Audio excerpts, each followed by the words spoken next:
Subscribe करें हमारा YouTube channel और यदि सब्सक्राइब कर लिया है तो नए वीडियो के नोटिफिकेशन मोबाइल में प्राप्त करने के लिए बेल आइकन दबाएं। साथियों नमस्कार, बहुत स्वागत है आपका DNK एकेडमी के वीडियोस में। मैं हूं भगवत दांगी, फाउंडर DNK एकेडमी। बात करेंगे हम भारतीय राज्य व्यवस्था के 21वें वीडियो की पार्ट 21 और आज का हमारा जो टॉपिक हम स्टार्ट कर रहे हैं वो है यूनियन एग्जीक्यूटिव्स, यानी कि संघीय कार्यपालिका या संघ की कार्यपालिका। और आज संघ की कार्यपालिका को जो ये पूरा टॉपिक है इसको 6 से 7 वीडियो में हमने डिवाइड किया है। और आज सबसे पहले वीडियो में बात करेंगे राष्ट्रपति, उसकी योग्यताओं के बारे में, कार्यकाल के बारे में, निर्वाचन की प्रक्रिया के बारे में। और काफ़ी जटिल होती है राष्ट्रपति के निर्वाचन की प्रक्रिया, तो उसको बहुत इजी तरीके से विद उदाहरण के साथ पूरा समझाया गया है। तो इस वीडियो को आप बहुत ध्यान से देखें, पूरा देखें। तो चलिए शुरू करते हैं। देखिए, शुरू करेंगे सबसे पहले हम देखेंगे कि दुनिया भर में जो देश हैं उनमें अलग अलग प्रकार का शासन तंत्र पाया जाता है। कहीं किसी तरीके से शासन होता है, कहीं किसी और तरीके से शासन होता है। तो सबसे पहले तो हम ये देखेंगे कि दुनिया भर में शासन के कितने तरीके होते हैं। पहला जो तरीका है वो है राजशाही। देखिए, राजशाही में क्या होता है, यहाँ पर एक राजा होता है देश का प्रमुख और वो जो शासन करता है वो राजशाही शासन करता है। लेकिन राजशाही भी दो तरह की होती है। एक होती है पूर्ण राजशाही। पूर्ण राजशाही जैसे पहले के समय में राजा होते थे, उन्हीं के हाथ में सारी नियम, शक्ति, कानून, सारी चीज़ों की जड़ उन्हीं के पास होती थी। वही जो वो जो बोल देते वही नियम होता था, जो वो करते थे वही शासन होता था, और जो उन्हें रोकने वाला कोई नहीं होता। तो इस तरह की जो राजशाही कहलाती है पूर्ण राजशाही कहलाती है। और इस तरह की राजशाही जो चलती है स्वाजीलैंड में चलती है, ध्यान दीजिएगा, स्विट्ज़रलैंड नहीं, स्वाजीलैंड में चलती है, और सऊदी अरेबिया में भी इसी तरह की राजशाही है। उसके अलावा दूसरी राजशाही होती है संवैधानिक राजशाही। मतलब वहाँ राजा तो होते हैं लेकिन वहाँ पर राजाओं को पूर्ण राजशाही के अधिकार नहीं होते, उनके अधिकार बहुत सीमित होते हैं। और वहाँ संविधान होता है या कानून होता है, उसके तहत शासन चलता है। जिस तरह जापान का शासन चलता है या बात करें ब्रिटेन का शासन चलता है, तो यहाँ पर है संवैधानिक राजशाही। दूसरा जो तरीका होता है वो है तानाशाही का। तानाशाही में क्या होता है, एक व्यक्ति डंडे के बल पर, डंडे के जोर पर जब शासन को चलाता है वो होता है तानाशाह।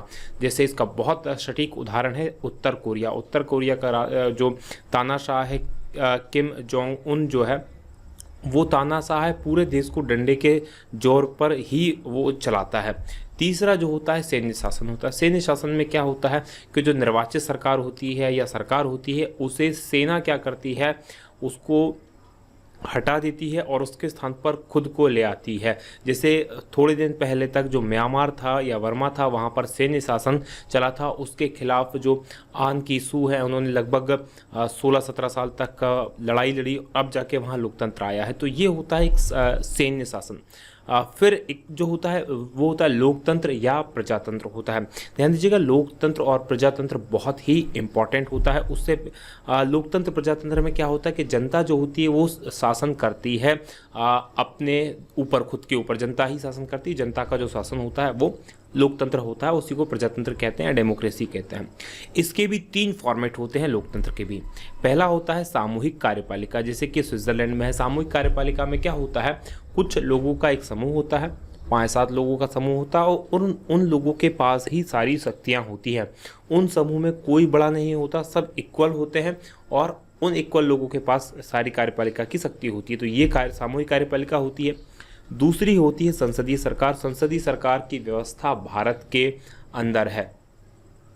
संसदीय सरकार क्या होती है, देखिए इसमें जो होता है एक मंत्रिमंडल होता है और उस मंत्रिमंडल के पास सारी शक्तियां होती हैं। साथ में एक राष्ट्रपति भी होता है, लेकिन जो राष्ट्रपति होता है वो नाम मात्र की कार्यपालिका होती है। एक्चुअल में उसके पास कोई अधिकार या बहुत ज़्यादा उसके पास पावर्स नहीं होती, वो पावरलेस होता है। तो ये व्यवस्था होती है संसदीय सरकार के अंदर। चली तीसरी होती है अध्यक्षात्मक सरकार। अध्यक्षात्मक सरकार जो होती है यह प्रेसिडेंशियल फॉर्म ऑफ गवर्नमेंट जो होती है जैसे अमेरिका के अंदर है, इसमें क्या होता है, राष्ट्रपति के पास ही सारी शक्तियां होती हैं और वो होता है काफ़ी हद तक जो वहाँ की विधायिका होती है उससे स्वतंत्र होता है। वो अपनी नीतियों को खुद बना सकता है, अपनी योजनाएं खुद बना सकता है, उन्हें लागू कर सकता है। तो ये होती है अध्यक्षात्मक सरकार। तो लोकतंत्र के 3 तरीके होते हैं। हमारे यहाँ जो है वो है संसदीय सरकार है। चलिए, इसके अलावा एक और जो होता है साम्यवाद, एक और व्यवस्था है साम्यवाद की व्यवस्था, जो खासकर चाइना के अंदर है। वहाँ पर एक ही पार्टी है, साम्यवादी पार्टी, और उसी ने सारी चीज़ों को अपने अंडर में करके रखा है। वहाँ पर चुनाव जो होते हैं बहुत नाम मात्र के चुनाव होते हैं, क्योंकि एक ही पार्टी है, उसी को वोट देना पड़ता है। तो साम्यवादी सरकार में देखिए, साम्यवादी कॉन्सेप्ट कुछ इस तरह का है, ये समाजवाद से निकला हुआ है। इसका कॉन्सेप्ट ये है कि जो उत्पादन के साधन हैं या जो भी चीज़ें हैं जो कि जिनसे उत्पादन होता है, वो किसी व्यक्ति के हाथों में ना होकर सरकार के हाथों में होना चाहिए। वही तय करेगी कि क्या उत्पादन होगा, कितना उत्पादन होगा, उसका डिस्ट्रीब्यूशन कैसे होगा, और लोगों के बीच में उसे बराबर बराबर फिर बांट दिया जाएगा। तो इस टाइप का एक कॉन्सेप्ट होता है। हालांकि अभी चाइना प्रोग्रेस कर रहा है, तो वहाँ एक साम्यवादी विशेषता है। तो हमारे यहाँ लोकतंत्र की विशेषता, तो लोकतंत्रीय विशेषता को हम अच्छे से स्टडी करेंगे। चलिए, लोकतंत्र में शासन के अब प्रमुख अंगों की बात करेंगे कि लोकतंत्रात्मक शासन में शासन के कौन कौन से अंग होते हैं। देखिए, शासन के अंदर जो होता है, एक होता है कार्यपालिका। एक कार्यपालिका का काम क्या होता है उसको हम देखेंगे। उससे पहले हम समझेंगे कि विधायिका या व्यवस्थापिका, या जिसे लेजिस्लेचर कहते हैं, वो क्या होती है। विधायिका या व्यवस्थापिका होती है विधि निर्माण करने का काम, यानी वह संस्था जो कानून को बनाती है, विधि को बनाती है, वो संस्था कहलाती है विधायिका या व्यवस्थापिका। जिसे भारत के अंदर कानून बनाने का काम करती है संसद, और संसद या वो ही कहलाती है हमारी विधायिका और या व्यवस्थापिका। दूसरी होती है कार्यपालिका, वो संस्था जो विधायिका द्वारा निर्मित कानूनों के अनुसार शासन का संचालन करती है, वो कार्यपालिका कहलाती है। जैसे भारत की बात करें तो भारत में ये जिम्मेदारी होती है मंत्री परिषद की। जो मंत्री परिषद होता है, जिसमें प्रधानमंत्री जिसका हेड होता है, प्रमुख होता है, उनका काम क्या होता है, देश के अंदर शासन जो विधायिका ने कानून बनाए हैं उन कानूनों के अनुसार चले, वो उसका काम करने का काम होता है कार्यपालिका का। तीसरी जो होती है वो है न्यायपालिका या जुडिशरी। उसका काम क्या होता है कि 2 काम होते हैं। एक तो जो विधियां बनाई गई हैं, यदि उन विधियों पर कोई विवाद की स्थिति में हो तो समाधान करना कि हाँ संविधान क्या कहता है क्या नहीं कहता है। दूसरा न्याय करना, जो लड़ाई झगड़े कानून के दूसरे मसले होते हैं उनके ऊपर न्याय करना। तो ये 2 काम होते हैं न्यायपालिका के। तो ये लोकतंत्र के 3 प्रमुख अंग है। चौथा अंग जो माना गया है वो मीडिया को माना गया है। तो क्योंकि मीडिया जो है लोगों को इसके बारे में जागरूक करती है, कामों के बारे में, सरकार के कामों के बारे में लोगों को बताती है, सरकार को फीडबैक देती है जनता का, तो बहुत ही इंपॉर्टेंट रोल है उसका भी। तो चौथा स्तंभ उसे माना गया है। लेकिन जो मुख्य 3 स्तंभ है वो ये है, विधायिका या व्यवस्थापिका जो कानून बनाती है अर्थात संसद, कार्यपालिका जो उस कानून के अनुसार सरकार चलाती है अर्थात मंत्री परिषद, और तीसरी है न्यायपालिका या जुडिशरी। जो कार्यपालिका होती है एग्जीक्यूटिव, वो बहुत ही इंपॉर्टेंट होती है। ध्यान दीजिएगा, इसमें केवल और केवल मंत्री परिषद सहित प्रधानमंत्री ही शामिल होता है कार्यपालिका के अंदर। इसमें जैसे कि अभी केंद्र के अंदर बीजेपी की सरकार है, तो ऐसा नहीं कि बीजेपी के सभी सांसद इसके अंदर कार्यपालिका में शामिल होंगे, नहीं, केवल और केवल मंत्री परिषद के लोग जो मंत्री हैं वो इसमें शामिल होंगे। जो सांसद होंगे, रेस्ट ऑफ सांसद, वो विधायिका में शामिल होंगे या व्यवस्थापिका में शामिल होंगे। मंत्री जो होते हैं वो कार्यपालिका के अंग भी होते हैं और विधायिका और व्यवस्थापिका के अंग भी होते हैं। लेकिन जो रूलिंग पार्टी है उसके जो सांसद होते हैं वो केवल व्यवस्थापिका या विधायिका के अंग होते हैं, वो कार्यपालिका के अंग नहीं होते हैं। तो ये बहुत अच्छे से आप समझ लीजिएगा। अब संविधान का जो अध्याय भाग 5 है, उसके अध्याय 1 में अनुच्छेद 52 से लेकर 78 तक संघीय कार्यपालिका के बारे में जानकारी दी गई है। हम यहाँ देखेंगे आखिर ये संघीय कार्यपालिका क्या है। देखिए, हमारे यहाँ संघात्मक प्रकार का शासन है। संघात्मक शासन में होता क्या है, ऊपर केंद्र के अंदर एक केंद्र सरकार है और प्रत्येक राज्य में अपनी एक राज्य सरकार है, जिनके बीच शक्तियों का बहुत स्पष्ट विभाजन है। अनुसूची 7 के अंदर समवर्ती सूची है, केंद्र सूची है, राज्य सूची है, जिनमें शक्तियां बताई गई हैं कि कौन किस विषय पे काम करेगा और ये एक दूसरे के कामों में हस्तक्षेप नहीं कर सकते। तो इस तरह की जो व्यवस्था होती है वो संघीय व्यवस्था होती है। तो हम जो पढ़ रहे हैं वो पढ़ रहे हैं संघ यानी कि केंद्र के बारे में, तो केंद्रीय कार्यपालिका के बारे में हम पढ़ रहे हैं। कार्यपालिका में शामिल कौन कौन होते हैं? राष्ट्रपति शामिल होता है, उपराष्ट्रपति, प्रधानमंत्री, मंत्रिपरिषद, उप प्रधानमंत्री, महान्यायवादी, ये जो लोग होते हैं ये कार्यपालिका के अंग होते हैं। तो ये बहुत ही इम्पोर्टेंट है। चलिए अब हम पढ़ेंगे भारत के राष्ट्रपति के बारे में, क्योंकि जो पहला अधिकारी होता है कार्यपालिका का और कार्यपालिका का प्रमुख होता है, सारी शक्तियां इसी के पास होती हैं, तो वो होता है राष्ट्रपति।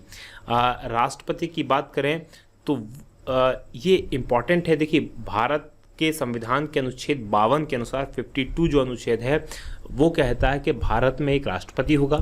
53 कहता है कि संघ की कार्यपालिका की शक्ति राष्ट्रपति में निहित होगी। ये दो बहुत ही इम्पॉर्टेंट आर्टिकल्स है जिनको आपको पता होना चाहिए कि जो 52 है वो कहता है कि राष्ट्रपति होगा और 53 कहता है कि जो संघीय कार्यपालिका होगी, जो मैंने आपको कार्यपालिका समझाई, उस कार्यपालिका का प्रमुख या उसकी शक्ति सारी के सारी राष्ट्रपति में होगी। लेकिन उस शक्ति का उपयोग कौन करेगा? प्रधानमंत्री की अध्यक्षता में गठित मंत्री परिषद करेगा, यानी मंत्री परिषद की सलाह पर या मंत्री परिषद की सहायता पर, जिसका कि अध्यक्ष प्रधानमंत्री है, राष्ट्रपति शासन करता है। ये इंपॉर्टेंट है। कार्यपालिका द्वारा सभी कार्य राष्ट्रपति के नाम से किए जाते हैं। राष्ट्रपति देश का प्रधान होता है और भारतीय गणतंत्र का प्रतिनिधित्व करता है। राष्ट्रपति भारत का प्रथम नागरिक भी कहलाता है। तो ध्यान दीजिएगा, बहुत इंपॉर्टेंट चीज़ें आ गई हैं यहाँ पर। जैसे कार्यपालिका के जितने भी काम होते हैं, मतलब भारत के अंदर जितने भी सरकार काम करती है वो सभी के सभी कार्य राष्ट्रपति के नाम से किए जाते हैं। लेकिन उन कार्यों को सिर्फ राष्ट्रपति अपनी सिर्फ स्वीकृति देता है। किस के आधार पर? मंत्रिमंडल की या मंत्रिपरिषद के आधार पर। राष्ट्रपति के उसमें कोई अपने खुद के काम नहीं होते, वो सरकार के काम होते हैं। और राष्ट्रपति जो होता है देश का प्रधान होता है, मुखिया होता है और भारतीय गणतंत्र का प्रतिनिधित्व करता है। यहाँ एक शब्द आया गणतंत्र। गणतंत्र का मतलब क्या होता है? देखिए रिपब्लिक इसे इंग्लिश में कहते हैं। गणतंत्र का मतलब होता है वह ऐसा देश जिसका राष्ट्राध्यक्ष निर्वाचित होता है या चुना जाता है। वो ऐसा नहीं होता कि विरासत में उसके पुत्र को ऐसा वंशानुगत चलता है। जैसे कि आपको पता है भारत का जो मुखिया या भारत का जो प्रधान होता है वो होता है राष्ट्रपति, और राष्ट्रपति निर्वाचित होते हैं, हर 5 साल में चुनाव होता है और उन राष्ट्रपति बनते हैं। तो ये हमारा जो देश है वो है गणतंत्र। अब बात करेंगे राष्ट्रपति की योग्यताओं के बारे में कि राष्ट्रपति की क्या क्या योग्यताएं होनी चाहिए। पहली सबसे इंपॉर्टेंट योग्यता कि वो भारत का नागरिक होना चाहिए। दूसरा, कम से कम 35 वर्ष की आयु होना चाहिए। तीसरा, वह लाभ के पद पर नहीं होना चाहिए, ऑफिस ऑफ प्रॉफिट नहीं होना चाहिए। ये लाभ का पद क्या होता है इसको हम आगे देखेंगे। वह लोकसभा का सदस्य निर्वाचित होने की योग्यता पूरी करता हो। अब हम आगे देखेंगे कि लोकसभा के सदस्य होने की क्या योग्यताएं हैं। मतलब वह लोकसभा के सदस्य के निर्वाचन की योग्यता रखता हो। पहली चीज, लाभ के पद पर न हो, भारत का नागरिक और 35 वर्ष की आयु पूरी कर चुका हो। अब लोक प्रतिनिधित्व अधिनियम 1951 के अनुसार लोकसभा के सदस्य के रूप में निर्वाचित होने के लिए कुछ और अर्हताएं भी हैं। वो कौन कौन सी अर्हताएं हैं? ये वो हैं कि राष्ट्रपति पद के लिए अभ्यर्थी को भारत सरकार या किसी राज्य या अन्य प्राधिकारी के अधीन या इनमें से किसी सरकार के नियंत्रण में कोई लाभ का पद धारण नहीं करना चाहिए।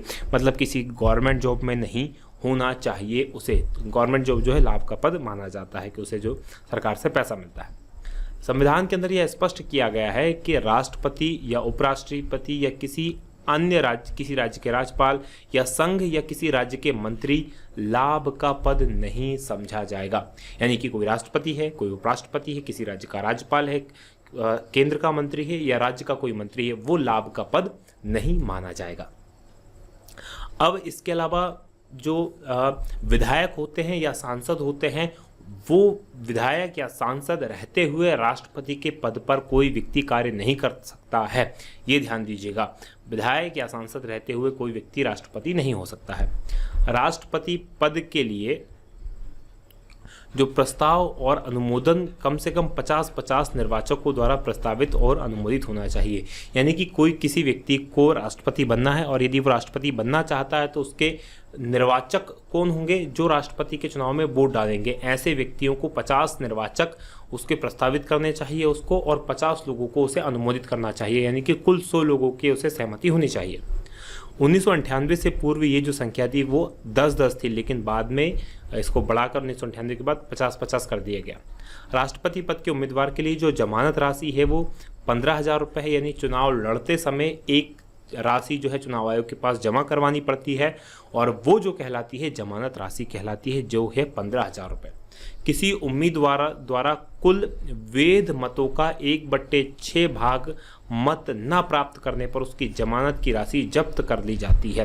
ध्यान दीजिएगा, हर एक चुनाव जो चुनाव आयोग या कोई भी करवाता है उसमें एक निश्चित जमानत राशि जमा करनी होती है व्यक्ति को। आपने कई बार ये शब्द सुना होगा कि फला चुनाव लड़ा था और उसकी जमानत जब्त हो गई।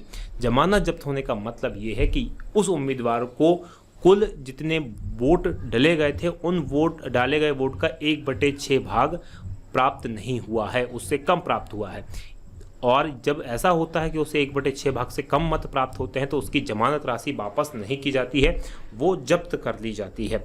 और यदि भले ही व्यक्ति वो हार जाए, लेकिन 1/6 भाग से अधिक जिस व्यक्ति को मत प्राप्त होते हैं उसकी जमानत राशि जो होती है वो वापस कर दी जाती है। और ये जमानत राशि अलग अलग चुनाव में अलग अलग होती है। जैसे राष्ट्रपति के चुनाव में 15,000 रुपये है। जो राष्ट्रपति का चुनाव होता है वो 5 वर्ष की अवधि के लिए होता है, और पदावधि समाप्त होने पर पुनः चुनाव लड़ सकता है। मतलब राष्ट्रपति चाहे, ऐसा नहीं है कि सिर्फ एक बार बन सकता है जैसे अमेरिका में है। कोई व्यक्ति अमेरिका के अंदर राष्ट्रपति केवल 2 बार बन सकता है, 2 बार से अधिक कार्यकाल के लिए कोई राष्ट्रपति नहीं हो सकता। अब राष्ट्रपति के कार्यकाल की बात करेंगे तो राष्ट्रपति का जो कार्यकाल होता है वो सामान्यतः तो 5 वर्ष का होता है। एक व्यक्ति जितनी बार चाहे राष्ट्रपति के पद पर निर्वाचित हो सकता है, इस पर कोई सीमा निर्धारित नहीं की गई है। लेकिन अभी तक राष्ट्रपति कार्यकाल के इतिहास में केवल जो पहले राष्ट्रपति डॉक्टर राजेंद्र प्रसाद जी थे वही 2 बार चुने गए थे। उसके अलावा ऐसा कोई राष्ट्रपति नहीं बना जिसने एक टर्म से ज़्यादा दूसरी टर्म तक वो राष्ट्रपति रहा हो। इसके अलावा जो राष्ट्रपति चाहे तो 5 वर्ष पूर्व स्वयं त्यागपत्र उपराष्ट्रपति को देकर पद से हट सकता है। ये एक इम्पॉर्टेंट है। और यहाँ ये बहस भी कई बार होती है कि जो राष्ट्रपति होता है वो अपना त्यागपत्र तो राष्ट्रपति को सौंपता है, लेकिन वो किसको संबोधित करके अपना त्यागपत्र लिखता है, तो ध्यान दीजिएगा वो उपराष्ट्रपति को ही संबोधित करता है उस त्यागपत्र के अंदर, और उसी के नाम से लिखता है और उसी को सौंपता है। कई जगह ये ऑप्शन दिया रहता है कि वो लोकसभा अध्यक्ष को लिखेगा, कई जगह लिखता है कि वो भारत के मुख्य न्यायाधीश को लिखेगा, नहीं तो वो लिखेगा उपराष्ट्रपति के नाम से और उपराष्ट्रपति को ही अपना त्यागपत्र सौंपेगा। उसके अलावा एक और प्रक्रिया होती है जो महाभियोग प्रक्रिया कहलाती है। हालांकि ये महाभियोग शब्द भारत के संविधान में नहीं लिखा, लेकिन जो प्रक्रिया है उसे आम बोलचाल की भाषा में महाभियोग कहा जाता है। तो इस प्रक्रिया में कहा गया है कि अनुच्छेद जो 61 है उसके अनुसार राष्ट्रपति को 5 वर्ष से पूर्व महाभियोग लगाकर और सिद्ध करके हटाया जा सकता है, यानी उसे इस प्रक्रिया में लगाकर उसे हटाया जा सकता है। महाभियोग जो होता है संसद के किसी भी सदन में, राज्यसभा या लोकसभा में प्रारंभ किया जा सकता है। तो ये एक इम्पॉर्टेंट चीज़ है। ऐसा नहीं कि राष्ट्रपति के हटाने के लिए लोकसभा में ही प्रारंभ किया जाएगा, राज्यसभा में नहीं, या सिर्फ राज्यसभा में प्रारंभ किया जाएगा, लोकसभा में नहीं, किसी भी एक सदन में इसको प्रारंभ किया जा सकता है। अब जब इसे प्रारंभ करने के लिए क्या जरूरत होता है कि संसद में इसे प्रस्तुत किसी ऐसे प्रस्ताव से हटाया जाए जिसे प्रस्तुत करते समय 1/4 सदस्यों का समर्थन हो। यानी कि अगर राज्यसभा में उसे लाया जा रहा है तो राज्यसभा के 25% सदस्यों का उस प्रस्ताव को समर्थन होना चाहिए, या लोकसभा में अगर ऐसा प्रस्ताव लाया जा रहा है राष्ट्रपति को हटाने संबंधी तो 1/4 सदस्यों का उसको समर्थन होना चाहिए। और प्रस्ताव पारित करने से पूर्व राष्ट्रपति को 14 दिन पहले नोटिस दिया जाएगा कि आपके खिलाफ इस सदन में, चाहे वो लोकसभा हो चाहे वो राज्यसभा हो, उसमें आपके खिलाफ इस तरह का प्रस्ताव लाया जा रहा है। तो इसकी 14 दिन पहले नोटिस दिया जाएगा, उसके बाद उस प्रस्ताव को सदन में प्रस्तुत किया जाएगा।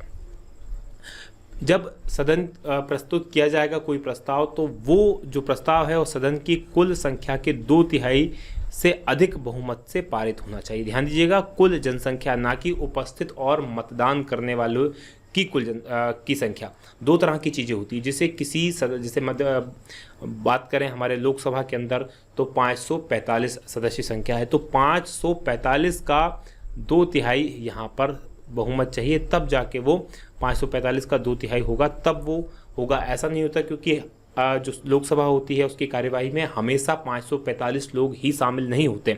कई बार 400 आते हैं, कई बार 450 आते हैं, कई बार 300 आते हैं। चूँकि जो कोरम पूर्ण हो जाता है वो 545 में 10% पर ही हो जाता है, यानी कि 55 सदस्यों के साथ कोरम पूर्ण हो जाता है।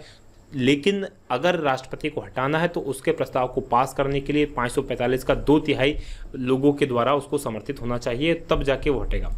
फिर एक सदन में पास हुआ, फिर अगर एक सदन में ये 2/3 बहुमत से पारित हो जाता है तो फिर दूसरे सदन में इस प्रस्ताव की जांच की जाएगी। जैसे लोकसभा में ये पारित हो गया तो अब राज्यसभा जाएगा, और राज्यसभा में एक समिति बनेगी, और वो समिति जांच करेगी कि राष्ट्रपति के ऊपर जो आरोप लगे हैं वो कितने सही हैं, कितने गलत हैं।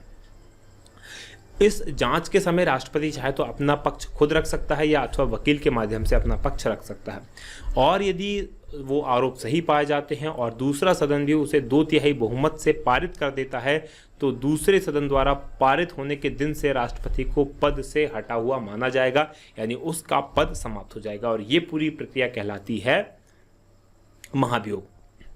लेकिन एक बात यहाँ ध्यान देने योग्य है, वो ये है कि वह पद पर रहते हुए उसके द्वारा किए गए कार्यों को न्यायालय के प्रति उत्तरदायी नहीं माना जाएगा। ऐसा नहीं कहा जाएगा कि वो गलत व्यक्ति को चुन लिया गया था और या फिर उसने गलत काम किए हैं इसलिए इसके कामों के लिए इसके ऊपर केस कर दो। इस तरह की चीज़ नहीं होगी, क्योंकि वो पद पर रहते हुए इसने जो भी कार्य किए हैं वो सही माने जाएंगे, वैलिड माने जाएंगे। अन्य किसी कारण से, जैसे या राष्ट्रपति की मृत्यु हो जाती है या अस्थायी रूप से उसका पद रिक्त हो जाता है, तो उपराष्ट्रपति जो होता है तुरंत उसके पद पर कार्य करना प्रारंभ कर देगा तथा नए राष्ट्रपति द्वारा पद धारण करने के समय तक कार्य करता रहेगा। एक बहुत ही इंपॉर्टेंट चीज यहाँ पर यह है कि राष्ट्रपति का पद कभी भी किसी भी स्थिति में खाली नहीं हो सकता, उस पर कोई ना कोई होना जरूरी है। यदि राष्ट्रपति की मृत्यु होती है तो तुरंत उपराष्ट्रपति राष्ट्रपति के पावर में आ जाएगा। ऐसा कंडीशन बिल्कुल भी नहीं बन सकती कि भारत बिना राष्ट्रपति के नहीं हो सकता, ये ध्यान दीजिएगा। तो राष्ट्रपति यहाँ पर हमेशा रहेगा। अगर राष्ट्रपति जो वर्तमान राष्ट्रपति है उसकी मृत्यु होती है तो तुरंत जो उपराष्ट्रपति हैं वो राष्ट्रपति अपने आप बन जाएंगे। तो ये एक इंपॉर्टेंट चीज़ है। और कब तक वो राष्ट्रपति बने रहेंगे? जब तक कि नया राष्ट्रपति अपने पद को ग्रहण नहीं कर लेता है। राष्ट्रपति का जो निर्वाचन होता है पद रिक्त होने की तिथि से 6 माह के भीतर हो जाना चाहिए, और नवनिर्वाचित राष्ट्रपति पूरे 5 वर्ष के कार्यकाल के लिए निर्वाचित होता है। ऐसा नहीं होता कि 2.5 वर्ष में किसी भी कारण से राष्ट्रपति का पद खाली हो गया, या तो राष्ट्रपति की मृत्यु हो गई या कोई और अन्य कारण रहे या उन्हें त्यागपत्र दे दिया, तो ऐसा नहीं होगा कि अब जो शेष 2.5 वर्ष हैं उसके लिए कोई राष्ट्रपति चुना जाएगा। जो राष्ट्रपति चुने जाएंगे वो पूरे 5 साल के लिए ही चुने जाएंगे, और राष्ट्रपति का जो पद का निर्वाचन होता है वो उस पद को रिक्त होने की तिथि से 6 महीने के अंदर ही उसे फिल कर लिया जाता है। और इन 6 महीने की अवधि में जो उपराष्ट्रपति जी होते हैं वो राष्ट्रपति का काम करते हैं। लेकिन कभी ऐसा हो कि उपराष्ट्रपति भी अपने पद पर ना हो तो जो भारत के मुख्य न्यायाधीश होते हैं, चीफ जस्टिस ऑफ इंडिया होते हैं, वो इस पद को ग्रहण करते हैं। भारत के 2 राष्ट्रपति डॉक्टर जाकिर हुसैन और फखरुद्दीन अली अहमद अपने कार्यकाल के दौरान ही इनकी मृत्यु हो गई थी।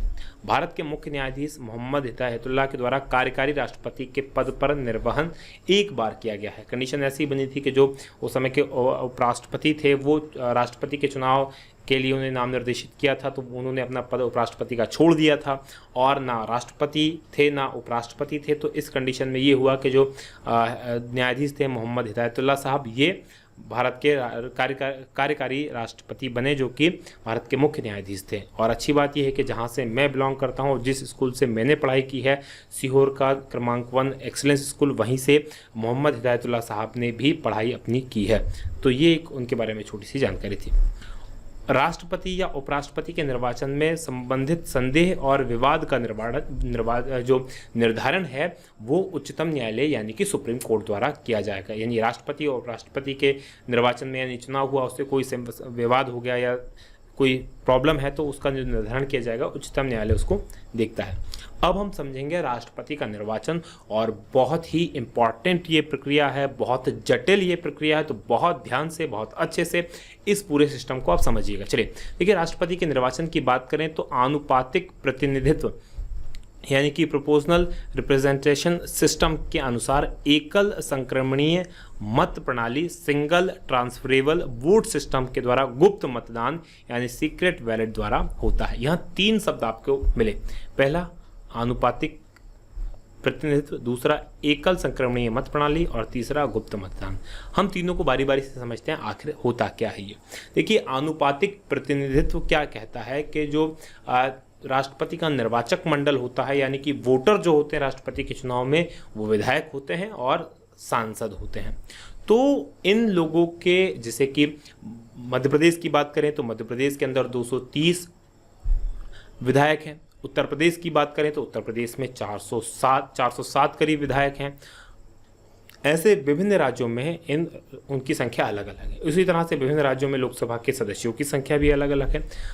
तो ऐसा कैसे पॉसिबल है कि जो वोट का मूल्य उत्तर प्रदेश के व्यक्ति का हो वो मध्य प्रदेश के विधायक का भी उसी का वोट मूल्य हो?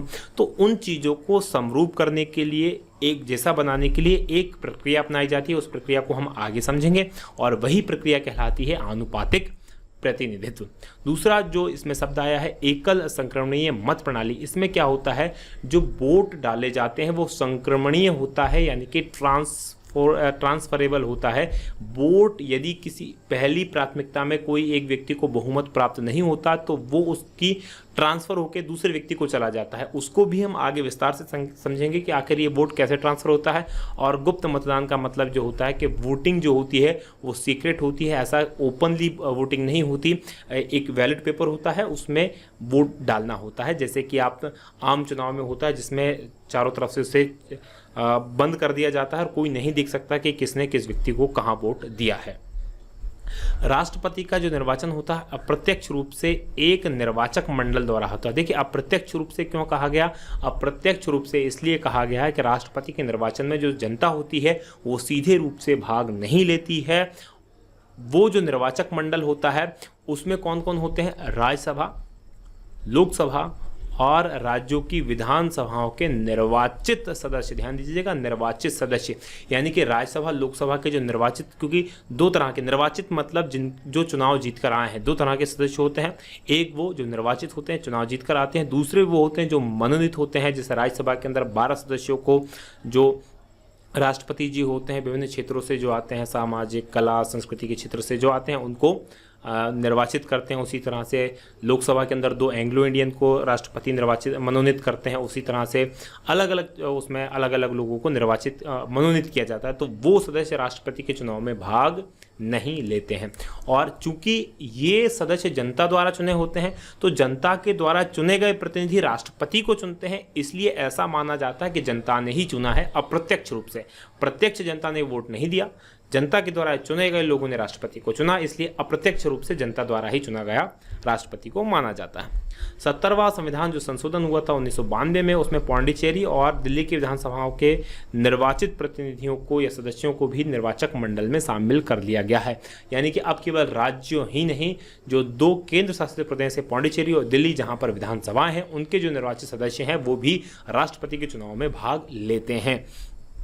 निर्वाचन के लिए निर्वाचक मंडल के सभी सदस्यों के मत का मूल्य समान नहीं होता है। देखिए, ये बहुत इंपॉर्टेंट है, इसको आप बहुत अच्छे से समझ लें कि कैसे इनका मत का मूल्य सामान्य नहीं होता है। राष्ट्रपति के उम्मीदवार के निर्वाचक मंडल के 50 सदस्य उसके प्रस्तावक और 50 सदस्य अनुमोदक होना चाहिए। इसके बारे में हम चर्चा कर चुके हैं।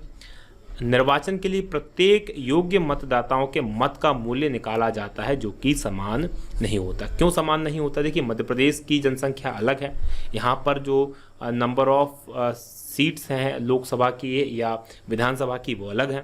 उत्तर प्रदेश में ये स्थिति अलग है, राजस्थान में स्थिति अलग है। तो फिर ये अगर सभी जगह का सेम होगा तो फिर वहाँ के जो वहाँ का प्रतिनिधित्व होगा वो राष्ट्रपति के रूप में बराबर नहीं हो सकता। तो इसको बराबर करने के लिए एक फॉर्मूला बनाया गया। ये फॉर्मूला क्या है कि राज्य की विधानसभा के प्रत्येक सदस्य का मत का मूल्य निकालने के लिए उस राज्य की कुल जनसंख्या में राज्य विधानसभा के कुल निर्वाचित सदस्यों की संख्या से भाग दिया जाता है। जैसे मध्य प्रदेश की कुल जनसंख्या जितनी होगी उस मध्य प्रदेश की कुल जनसंख्या में मध्य प्रदेश की जितनी विधानसभा के सदस्यों की सीट होंगी उससे भाग दिया जाएगा, और जो भागफल आएगा उसमें 100 से फिर भाग दे दिया जाता है। तो फिर जो प्राप्त होता है वो उस राज्य की एक विधायक के मत का मूल्य होगा। चलिए इसे उदाहरण से समझ लेते हैं। जैसे हम बात करें आंध्र प्रदेश के अंदर, आंध्र प्रदेश की जनसंख्या हमने मान ली ये है, और विधानसभा सदस्यों की संख्या जो है वहाँ पर 294 ये है। अब इस जनसंख्या में हमने 294 से भाग दिया, तो हमें जो भागफल जो या फिर जो आंसर हमारा आया वो आया 1,47,968.3451, ये हमारा आंसर आया। अब इसको क्या करेंगे, फिर इसको 100 से भाग देंगे, और 100 से भाग देंगे तो लगभग आएगा 147.967। चूंकि ये 5 से ज़्यादा 0.5 से 967 ज़्यादा है, इसको 148 में हम कंसीडर करके और ये मान लेंगे कि आंध्र प्रदेश के एक विधायक के मत का मूल्य हो गया 148। तो ये आंध्र प्रदेश के इसी फॉर्मूले से हम सभी राज्यों के जो विधायक होते हैं उनके मतों का मूल्य निकालते हैं। अब चूंकि उसी राज्य से सांसद भी चुने गए हैं उसी जनता के द्वारा, अब अगर ऐसा होगा कि एक सांसद का मत का मूल्य भी उतना होगा और एक विधायक के मत का मूल्य भी उतना होगा, तो ये न्याय नहीं होगा। क्यों न्याय नहीं होगा कि अमूमन होता यह है कि 4 से 5 विधानसभा क्षेत्रों को मिलाकर एक लोकसभा क्षेत्र बनता है। यानी अगर विधायक के चुनाव में 5 लाख लोगों ने वोट दिया है, तो जो सांसद का चुनाव होता है उसमें कम से कम 15 से 20 लाख लोग वोट देते हैं। तो दोनों के जो प्रतिनिधित्व है उसमें अंतर है, एक को 20 लाख लोगों ने चुना है, एक को 5 लाख लोगों ने चुना है।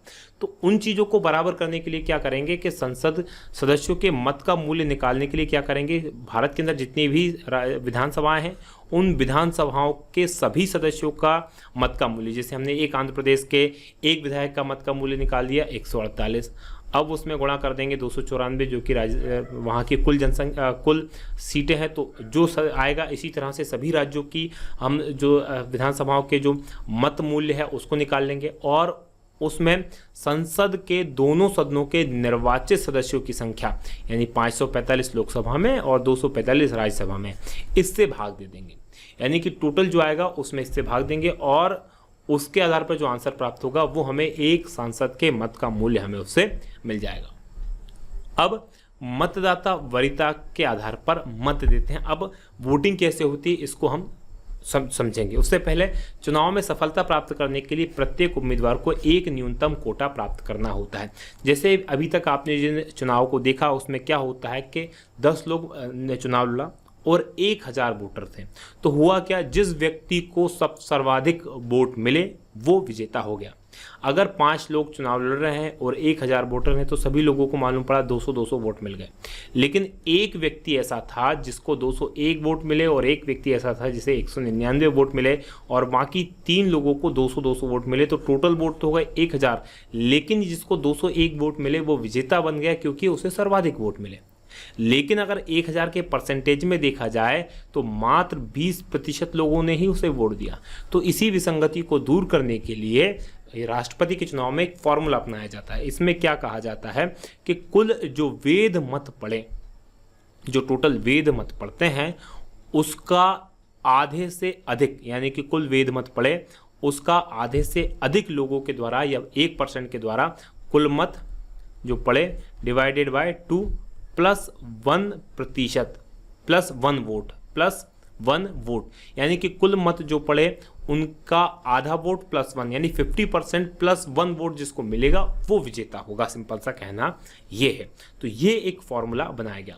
अब वोट जो उम्मीदवार जो वोटर होते हैं, जो विधायक होते हैं राष्ट्रपति के चुनाव में, जो लोकसभा के सदस्य होते हैं, राज्यसभा के सदस्य होते हैं, वो वोटिंग कैसे करते हैं इसको आप समझ लीजिए। इनका बैलेट पेपर किस टाइप का, ये बैलेट पेपर टाइप का नहीं, मैं आपको एक समझाने के लिए बताया गया है।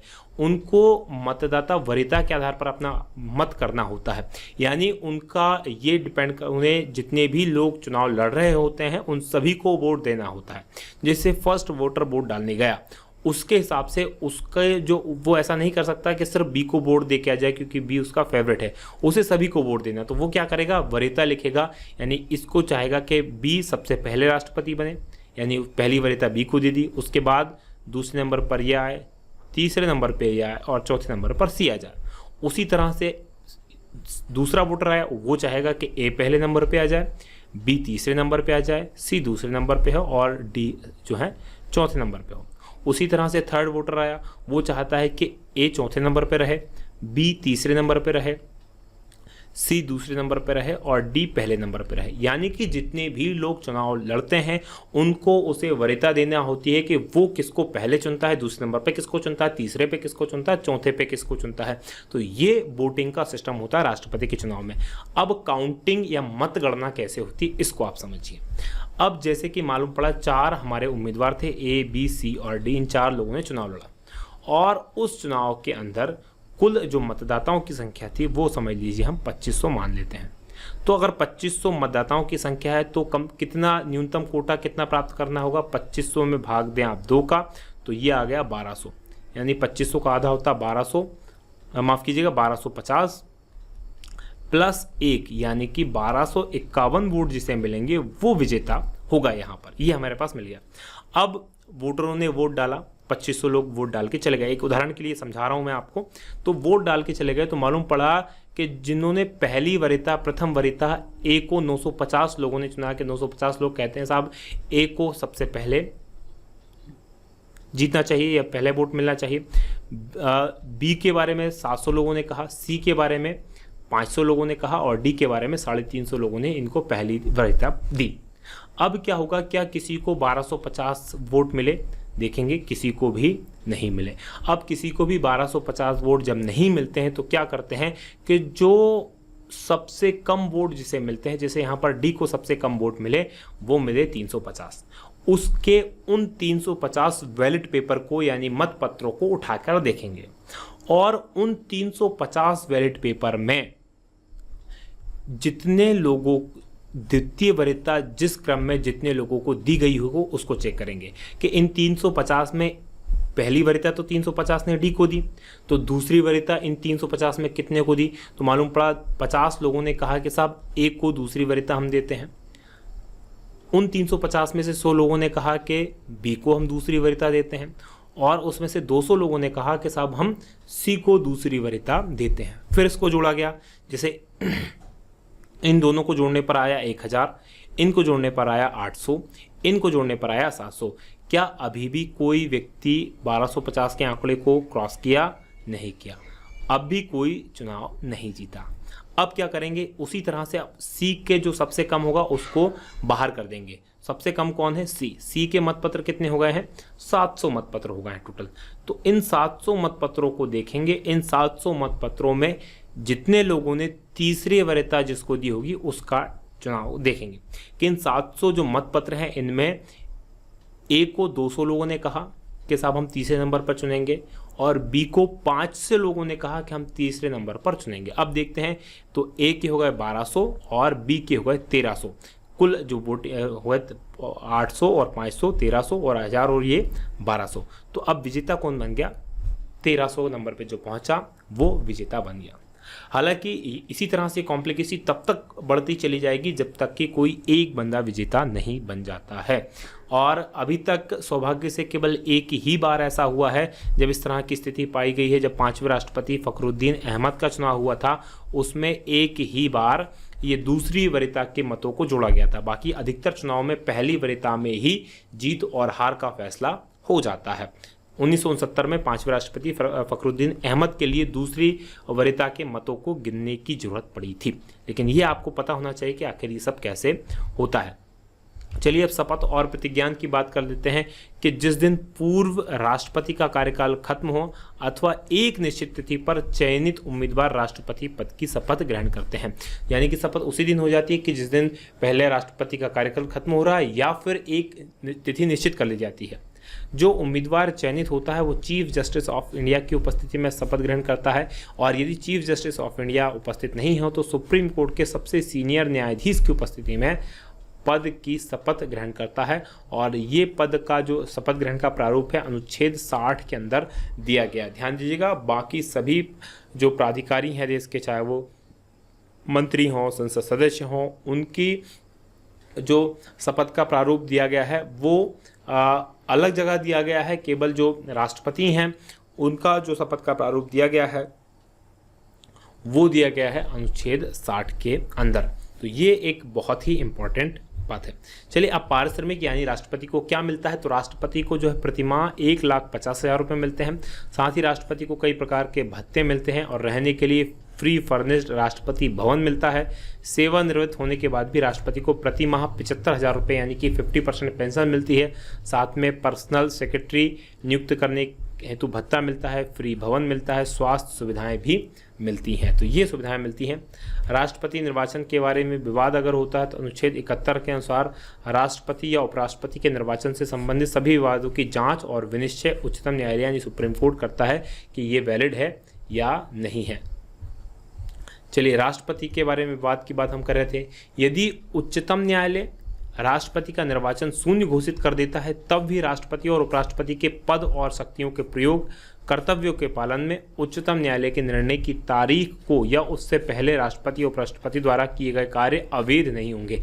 ऐसा नहीं होगा कि सुप्रीम कोर्ट ने कह दिया कि साहब ये तो जो राष्ट्रपति का चुनाव था ये गलत हो गया था और ये अब माना नहीं जाएगा। तो इसका मतलब ये नहीं होगा कि उस व्यक्ति ने जो राष्ट्रपति पद पर था उसके जो फैसले थे उनको ऐसा नहीं कहा जाएगा कि ये अब अवैध होंगे। नहीं, वो वैध होंगे, क्योंकि राष्ट्रपति में एक्चुअली वो कुछ करता ही नहीं है। सारे जो काम करते हैं वो मंत्रिमंडल करवाता है, वो तो सिर्फ रबर स्टाम्प की तरह होता है। इसको हम राष्ट्रपति की शक्तियाँ पढ़ेंगे तो उसमें बहुत विस्तार से पढ़ने वाले हैं। यदि राष्ट्रपति के निर्वाचन में निर्वाचक गण में रिक्तियां हैं तो ऐसी रिक्तियों के आधार पर राष्ट्रपति के निर्वाचन को न्यायालय में प्रश्नगत नहीं किया जा सकता। ऐसा नहीं कहा जा सकता कि साहब फलानी विधानसभा में 4 विधायकों के पद खाली थे और इन पदों के खाली होते हुए भी राष्ट्रपति का चुनाव कैसे करवा लिया गया। तो ये ऐसा क्वेश्चन नहीं बनता।